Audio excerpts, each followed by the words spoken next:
ایک بڑے ہی بہادر اور سخت دل سپہ سالار کہ جس نے ہزاروں انسانوں کو ہلاک اور قتل کیا تھا،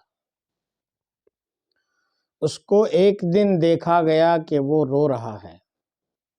لوگ بڑے حیران ہوئے، یہ تو بڑا سخت دل انسان تھا، کیوں رو رہا ہے؟ جب لوگوں نے اس سے رونے کی وجہ پوچھی تو معلوم ہے اس نے کیا جواب دیا۔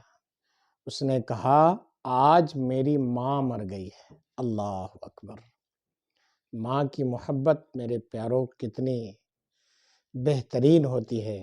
ماں کی ممتا ہر وقت انسان کو یاد آتی ہے۔ اس لیے جن کے ماں باپ آج زندہ ہیں وہ ماں باپ کی قدر کریں، اور جن کے ماں باپ کا انتقال ہو گیا ہے ان کے لیے ایصال ثواب کریں۔